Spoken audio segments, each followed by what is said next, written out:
বহু যুগ আগে পৃথিবীর বুকে আধুনিকতার কোনো চিহ্ন ছিল না, তখন এক সুবিশাল প্রান্তরের কিনারায় একটি শান্ত ও শুদ্ধ জনপদ ছিল। সেই জনপদের এক প্রান্তে একটি পুরনো কিন্তু পরিপাটি বাড়িতে বাস করতেন এক প্রবীণ ও অত্যন্ত জ্ঞানী ব্যক্তি, নাম তার আব্দুল। জীবনের সায়ান্নে এসে যখন তার দিন ফুরিয়ে আসছিল, তিনি একদিন তার 4 পুত্রকে নিজের শয্যার পাশে ডাকলেন। তার 4 পুত্র হিম, কাসিম, জাবির এবং সাদিক সকলেই ছিল নিজ নিজ গুণে গুণান্বিত এবং পিতার প্রতি অত্যন্ত অনুগত। কিন্তু আব্দুল্লাহ তার মৃত্যুর পূর্বে তাদের জ্ঞান, ধৈর্য, ঈমান এবং মানবিকতার গভীরতা চূড়ান্তভাবে পরীক্ষা করতে চাইলেন। আব্দুল্লাহ তার 4 পুত্রকে বললেন, আমার প্রিয় সন্তানেরা, আমার যাত্রার সময় ঘনিয়ে এসেছে। এই পৃথিবীর মায়া ত্যাগ করার আগে আমি তোমাদের জন্য 4টি ওসিয়ত রেখে যাচ্ছি। এগুলো আমার শেষ ইচ্ছা ভেবো না, বরং এগুলো তোমাদের জীবনের কঠিনতম পরীক্ষা। আমি দেখতে চাই আমার সারা জীবনের সঞ্চিত জ্ঞান ও ঈমানের আলো তোমরা কতটা ধারণ করতে পারো। 4 পুত্রই পিতার কথায় শোকে মুহ্যমান হয়ে তার হাত ধরে বসল। তাদের চোখে ছিল পিতাকে হারানোর ভয় এবং তার প্রতি গভীর শ্রদ্ধা। বড় পুত্র হাসিম, যে ছিল বাস্তববাদী ও দক্ষ ব্যবসায়ী, সে কান্না ভেজা চোখে বলল, আব্বা, আপনার যে কোনো আদেশ আমাদের জন্য শিরোধার্য। জীবন আপনারই দান, বলুন আমাদের কি করতে হবে। দ্বিতীয় পুত্র কাসিম, যে ছিল জ্ঞানী ও পণ্ডিত, পিতার হাত ধরে বলল, আপনার প্রজ্ঞার আলোতেই আমরা পথ চল, আপনার শেষ ইচ্ছা পূরণই হবে আমাদের জীবনের সবচেয়ে বড় জ্ঞানার্জন। তৃতীয় পুত্র জাবির, যে ছিল শক্তিশালী ও সাহসী বীর, সে বলল, আপনার সম্মান রক্ষায় আমরা আমাদের জীবনও বাজি রাখতে পারি, আদেশ করুন পিতা।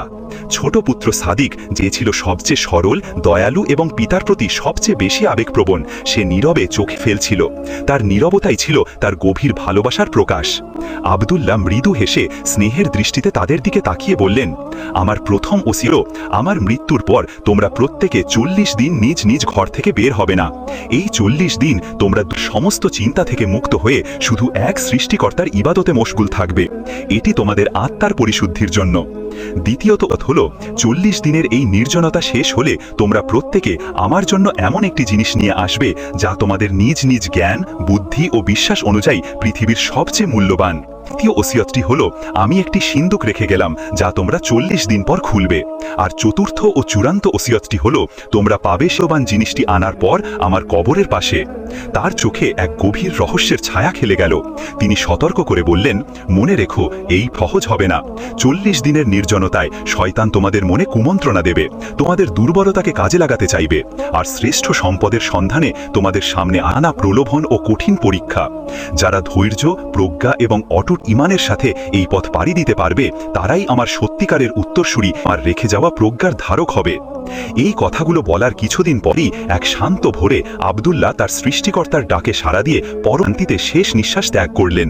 পিতার মৃত্যুর পর 4 ভাই তার কথা মতো নিজেদের প্রস্তুত করতে লাগলো এক অচেনা ও কঠিন পরীক্ষার জন্য। তারা তখনও জানত না 30 দিনের নির্জনতা এবং তারপরের যাত্রা তাদের জীবনকে চিরদিনের জন্য বদলে দেবে। পিতার দাফন সম্পন্ন করে ভাই ভারী হৃদয়ে নিজ নিজ ঘরে প্রবেশ করল। দরজা বন্ধ করার সাথে সাথে যেন দুনিয়ার সাথে তাদের সমস্ত সম্পর্ক ছিন্ন হয়ে গেল। তারা প্রত্যেকেই পিতার আদেশ অক্ষরে পালনে দৃঢ় প্রতিজ্ঞা ছিল। প্রথম কয়েকদিন ইবাদত, কোরআন তেলাওয়াত এবং পিতার জন্য প্রার্থনার মাধ্যমে বেশ শান্তিতেই কেটে গেল।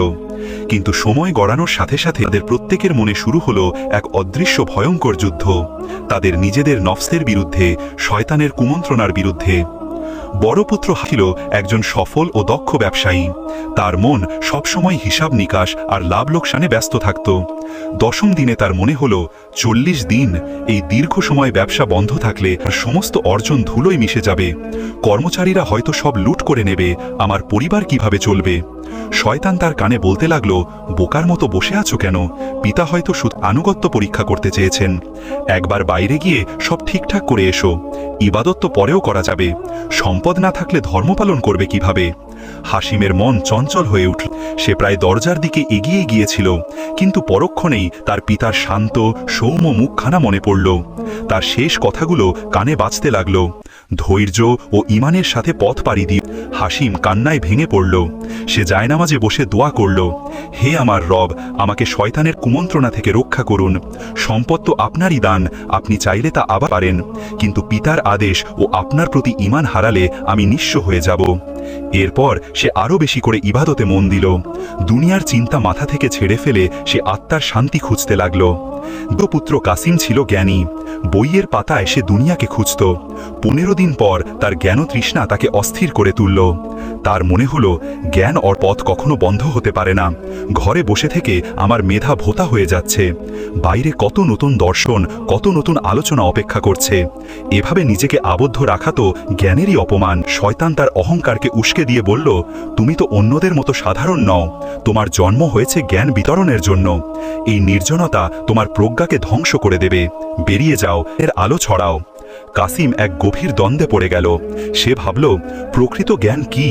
বইয়ের পাতায় লেখা শব্দ নাকি জীবনের অভিজ্ঞতা? আমার পিতা তো আমার চেয়েও বড় জ্ঞানী ছিলেন।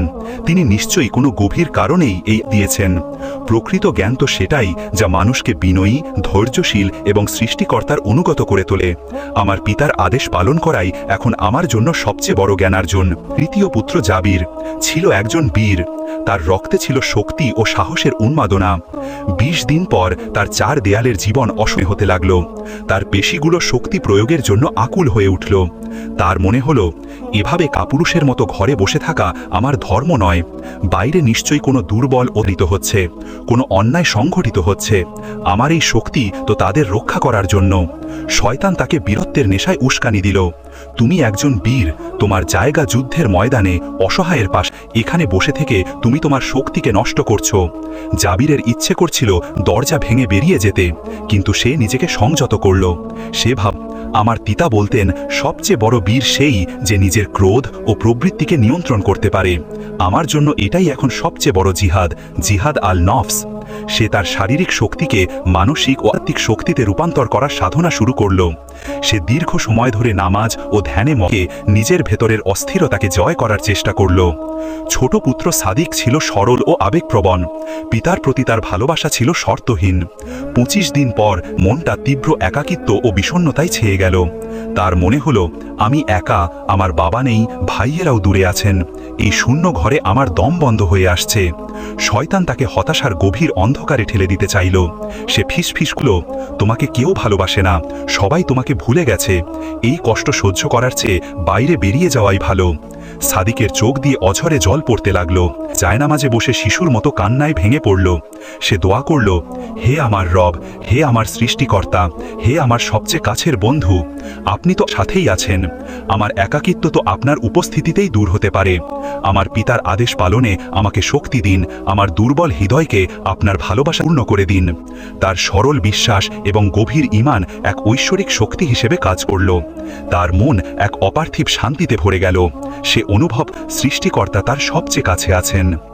এভাবেই 40 দিন পূর্ণ হল। 4 ভাই যখন নিজ নিজ ঘর থেকে বেরিয়ে এলো, তখন তারা আর মানুষটি ছিল না। তাদের চেহারায় ছিল এক অপূর্ব নূর, চোখে ছিল প্রশান্তি, আর হৃদয়ে ছিল ঈমানের দৃঢ়তা। তারা বুঝতে পারল, এই 40 দিনের ছিল তাদের আত্মার পরিশুদ্ধি এবং নিজেদের নতুন করে আবিষ্কারের এক আধ্যাত্মিক সফর। 40 দিন পর 4 ভাই একত্রিত হয়ে পিতে যাওয়া পুরনো কাঠের সিন্দুকটি খুলল। ভেতরে রেশমি কাপড়ে মোড়ানো একটি কাগজে লেখা ছিল তৃতীয় ওসিয়ত। তোমরা পৃথিবীর বুকে ছড়িয়ে পড়ো এবং আমার জন্য সেই জিনিসটি নিয়ে এসো যা তোমাদের দৃষ্টিতে সর্বশ্রেষ্ঠ এবং সবচেয়ে মূল্যবান। যার আনিশটি আমার রেখে যাওয়া আদর্শের সাথে সবচেয়ে বেশি মিলবে, সেই আমার রেখে যাওয়া সম্পদের বড় অংশের উত্তরাধিকারী হবে। এই কথা পড়ে 4 ভাই গভীর চিন্তায় পড়ে, পৃথিবীর সবচেয়ে মূল্যবান জিনিস কি হতে পারে? তাদের প্রত্যেকের চিন্তার জগৎ ছিল ভিন্ন। তাই তারা নিজ নিজ বিশ্বাস ও জ্ঞান অনুযায়ী ভিন্ন ভিন্ন পথে যাত্রা শুরু করল। বড় পুত্র যার কাছে পার্থিব সাফল্যই ছিল সবকিছু, সে ভাবল, সোনা, রূপা বা হীরা জহরতের চেয়ে মূল্যবান আর কি হতে পারে, যা সব কিছু কেনা যায়, সম্মান ও ক্ষমতা অর্জন করা যায়। সে তার ব্যবসার সমস্ত অভিজ্ঞতা কাজে লাগিয়ে দূর দূরান্তের সৌদার সাথে যোগাযোগ করল। অবশেষে বহু দেশ ঘুরে তার সমস্ত সঞ্চয় দিয়ে সে পারস্যের এক রাজার কাছ থেকে একটি বিশাল সূর্যরশ্মির মতো উজ্জ্বল হীরা কিনে আনল। হীরাটি হাতে নিয়ে তার মনে, এর চেয়ে মূল্যবান আর কিছুই হতে পারে না। পিতা নিশ্চয়ই খুশি হবেন। দ্বিতীয় পুত্র কাসিম, যার কাছে জ্ঞানই ছিল শ্রেষ্ঠ সম্পদ, সে ভাবল, পার্থিব সম্পদ তো ক্ষণই, কিন্তু জ্ঞান অমর। সে জ্ঞানের সন্ধানে বেরিয়ে পড়ল। সে বহু দেশ, বহু পাঠাগার এবং বহু জ্ঞানীর সান্নিধ্যে গেল। অবশেষে বহু মাস পর সে তিব্বত দুর্গম মঠ থেকে এক প্রাচীন পাণ্ডুলিপি সংগ্রহ করল। সেই পাণ্ডুলিপিতে মহাবিশ্বের রহস্য, মানবাত্মার দর্শন এবং ন্যায়পরায়ণ রাজ্য পরিচালনার হাজারো সূত্র লেখা ছিল। পাণ্ডুলিপিটি হাতে নিয়ে সে ভাবল, এই জ্ঞান প্রজন্মের পর প্রজন্মকে পথ দেখাবে। এর চেয়ে মূল্যবান আর কি আছে? তৃতীয় পুত্র জাবির, যার কাছে শক্তি ও সম্মানই ছিল সবচেয়ে মূল্যবান, সে ভাবল তো ও ন্যায় বিচার প্রতিষ্ঠা করাই জীবনের সার্থকতা। সে এমন এক রাজ্যের দিকে যাত্রা করল যেখানে এক অত্যাচারী শাসক প্রজাদের ওপর নির্যাতন চালাত। জাবির তার সাহস ও রণকৌশল দিয়ে সেই রাজ্যের নির্যাতিত মানুষদের একত্রিত করল। এক ভয়ঙ্কর যুদ্ধে সে সেই অত্যাচারী শাসককে পরাজিত করে রাজ্যে শান্তি ও ন্যায় প্রতিষ্ঠা করল। কৃতজ্ঞ জনতা তাকে হতে অনুরোধ করল, কিন্তু সে তা প্রত্যাখ্যান করল। তারা তখন তাকে তাদের সবচেয়ে সম্মানিত এবং ঐতিহাসিক তরবারিটি উপহার দিল, যা ছিল তাদের স্বাধীনতা ও বীরত্বের প্রতীক। তরবারিটি হাতে নিয়ে জাবির ভাবল, এই তরবারি শুধু একটি অস্ত্র নয়, এটি হাজারো মানুষের মুক্তি, সম্মান ও ন্যায় বিচারের প্রতীক। এর চেয়ে মূল্যবান আর কিছু হতে পারে না। ছোট পুত্র সাদিক, যার হৃদয় ছিল সরল ও দয়ায় পরিপূর্ণ, সে কোনো নির্দিষ্ট লক্ষ্যের পেছন ছিল না। সে ভাবল, সবচেয়ে মূল্যবান জিনিস কি তা তো আমি জানি না, কিন্তু আমার সৃষ্টিকর্তা নিশ্চয়ই আমাকে পথ দেখাবেন। সে গ্রাম থেকে গ্রামান্তরে, শহর থেকে প্রান্তরে লাগল। সে হীরা, মণিমুক্তা, জ্ঞান বা ক্ষমতার চাকচিক্য দেখেও আকৃষ্ট হল না। তার মন বলছিল, এসবের চেয়েও গভীর, আরও পবিত্র কিছু নিশ্চয়ই আছে। ঘুরতে সে এক বিশাল উত্তপ্ত মরুভূমির প্রান্তে এসে পৌঁছাল। সেখানে সে দেখল এক বৃদ্ধ ব্যক্তি পিপাসায় কাতর হয়ে বালির ওপর পড়ে আছেন। তার ঠোঁট শুকাট, চোখ কোটরে ঢুকে গেছে, তিনি মৃত্যুর প্রহর গুনছেন। সাদিকের কাছে তখন মাত্র এক মশক পানি ছিল, যা দিয়ে সে তার বাকি পথ পাড়ি দেওয়ার পরিকল্পনা করেছিল। এই ভূমিতে পানি জীবনের চেয়েও দামি। এক মুহূর্তের জন্য তার নিজের কথা মনে হলো, কিন্তু পরক্ষণেই বৃদ্ধের করুণ মুখখানা দেখে তার হৃদয় গলে গেল। সে ভাবল, আমি হয়তো পরে পেয়ে যাব, কিন্তু এই মানুষটি এখনই মারা যাবে। একটি প্রাণের চেয়ে আমার তৃষ্ণা বড় হতে পারে না।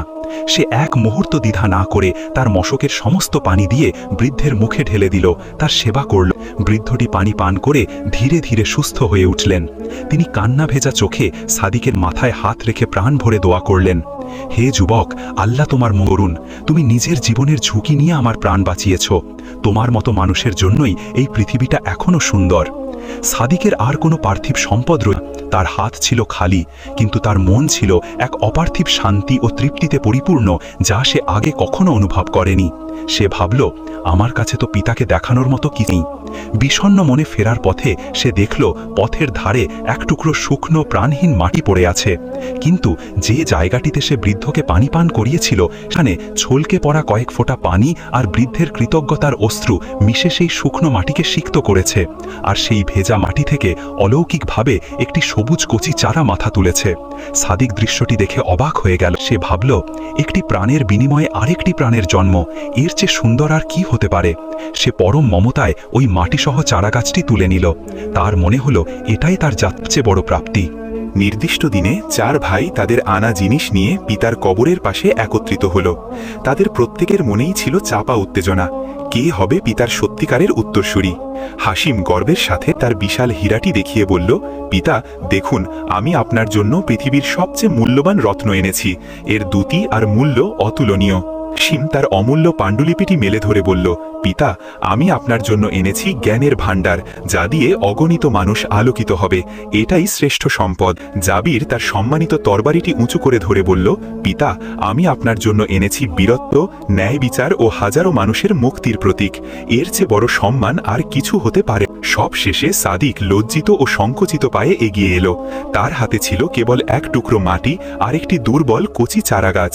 সে মাথা নিচু করে, পিতা আমি দুঃখিত, আমি আপনার জন্য কোনো দামি হীরা বা পাণ্ডুলিপি আনতে পারিনি। আমার আনা এই জিনিসটির কোনো পার্থিব মূল্য নেই। আমি কেবল এক তৃষ্ণার্থের জীবনছি এবং তার প্রতিদান হিসাবে এই প্রাণের প্রতীকটি পেয়েছি, এটাই আমার একমাত্র অর্জন। বাকি 3 ভাই তার আনা জিনিস দেখে তাচ্ছিল্যের হাসি হাসল, কিন্তু ঠিক সেই মুহূর্তে চারপাশের বাতাস স্থির হয়ে গেল। আকাশ থেকে এক গম্ভীর স্নেহময় ঐশ্বরিক কণ্ঠস্বর ভেসে এলো, যা ছিল হুবহু তাদের পিতা আব্দুল্লাহর কণ্ঠের মতো। সে বলল, বলল, আমার প্রিয় প্রাণেরা, তোমরা সবাই নিজ নিজ বিশ্বাস ও প্রজ্ঞা অনুযায়ী আমার আদেশ পালনের চেষ্টা করেছ, কিন্তু আজ আমি তোমাদের আমার চতুর্থ ও চূড়ান্ত ওসিয়তটি বলবো। আমার চতুর্থ ওসিয়ত হল, এই পৃথিবীর সবচেয়ে মূল্যবান জিনিস কোনো বস্তু বা সম্পদ নয়। পৃথিবীর সবচেয়ে মূল্যবান জিনিস হল অন্যের কল্যাণে করা একটি নিঃস্বার্থ ত্যাগ এবং এমন এক কর্ম যা একমাত্র সৃষ্টিকর্তার সন্তুষ্টির জন্য করা হয় এবং যা পৃথিবীতে নতুন প্রাণের সঞ্চার করে। কণ্ঠ সত্যি বলতে লাগলো, হাসিম, তোমার হীরা মূল্যবান, কিন্তু তা কেবলই পাথরের টুকরো যা মানুষের মনে লোভ ও কার তৈরি করে। এটি পার্থিব সম্পদ মাত্র। কাশিম, তোমার জ্ঞান মূল্যবান, কিন্তু সেই জ্ঞান যদি মানুষের সেবায় না লাগে, যদি তা থেকে বিনয় ও দয়ার জন্ম না হয়, তবে তা একটি বোঝা। জাবির, তোমার বীরত্ব প্রশংসনীয়, কিন্তু ক্ষমতা ও সম্মান ক্ষণস্থায়ী। আজ যা আছে কাল তা হারিয়ে যেতে পারে। কিন্তু আমার ছোট পুত্র সাদিক, তুমি যা এনেছ তা বাহ্যিকতে মূল্যহীন হলেও তার পেছনের গল্পটি মহাবিশ্বের সবচেয়ে মূল্যবান। তুমি নিজের জীবনের ঝুঁকি নিয়ে নিজের প্রয়োজনকে তুচ্ছ করে এক অসহায় মানুষের প্রাণ বাঁচিয়েছ। তোমার কাজটি ফেরেশতাদেরও গর্বিত করেছে এবং সৃষ্টিকর্তার আরশ পর্যন্ত পৌঁছেছে। তোমার আনা এই চারা গাছটি কোনো সাধারণ চারা নয়, এটি হলো ঈমান, দয়া, ত্যাগ এবং জীবনের প্রতীক। এ মাটি এক তৃষ্ণার্থের প্রাণ বাঁচানো পানি আর এক কৃতজ্ঞ হিরোয়ের অশ্রুতে সিক্ত হয়ে নতুন প্রাণের জন্ম দেয়। তার চেয়ে মূল্যবান, তার চেয়ে পবিত্র এই পৃথিবীতে আর কিছুই হতে পারে না। সুতরাং আগে যাওয়া সম্পদের সবচেয়ে বড় অংশ পাবে আমার ছোট পুত্র সাদিক, কারণ সে আমার পরীক্ষাগুলোর মূল উদ্দেশ্য আত্মশুদ্ধি, ধৈর্য, ঈমান এবং মানবিকতাকে সবচেয়ে ভালোভাবে বেড়েছে। সেই আমার সত্যিকারের উত্তরসূরি। এই ঐশ্বরিক বাণী শুনে বাকি 3 ভাই স্তব্ধ হয়ে গেল। তাদের চোখের সামনে থেকে পার্থিব সম্পদের পড়ে গেল। তারা তাদের ভুল বুঝতে পারল এবং কান্নায় ভেঙে পড়ল। তারা উপলব্ধি করল যে তারা এতদিন যা কিছুকে মূল্যবান ভেবে ছুটেছে তার সবই ছিল মায়া। প্রকৃত সম্পদই আছে নিঃস্বার্থ ভালোবাসা, দয়া ও ত্যাগের মধ্যে। তারা দৌড়ে গিয়ে তাদের ছোট ভাই সাদিককে জড়িয়ে ধরল। তাদের চোখে আর কোনো তাচ্ছিল্য ছিল না, ছিল শুধু শ্রদ্ধা আর ভালোবাসা। তারা তাদের ছোট ভাইয়ের সারল্য ও গভীর ঈমানের কাছে নিজেদের পরাজয় স্বীকার করে নিল। সেদিন থেকে 4 ভাই একসাথে মিলেমিশে পিতার রেখে যাওয়া সম্পদ মানুষের কল্যাণে, বিশেষ করে দরিদ্র ও অসহায়দের সেবায় ব্যয় করতে লাগল। সাদিকের নেতৃত্বে তারা জনপদে এমন এক ভালোবাসার ও সাম্রাজ্য গড়ে তুলল যা পরবর্তী প্রজন্মের জন্য এক উজ্জ্বল দৃষ্টান্ত হয়ে রইল। তারা বুঝতে পারল তাদের পিতা তাদের জন্য কোনো ধন দৌলত রেখে যাননি, বরং রেখে গেছেন জীবনের এক অমূল্য দর যা তাদের দুনিয়া ও আখিরাতের সাফল্যের পথ দেখিয়েছে। আসসালামু আলাইকুম। আমাদের ইসলামিক ভয়েস বাংলা চ্যানেলের ভিডিওগুলো যদি আপনার ভালো লাগে তবে এই ভিডিওটিকে লাইক, কমেন্ট এবং শেয়ার করবেন। আর নতুন নতুন ইসলামিক গল্প, দাওয়া, নবীদের জীবনী ও শিক্ষামূলক ভিডিও পেতে আমাদের চ্যানেলটিকে সাবস্ক্রাইব করতে ভুলবেন না। আল্লাহ আমাদের সবাইকে হেদায়েত দান করুন এবং দুনিয়া ও আখিরাতে সফলতা দান করুন। আমিন।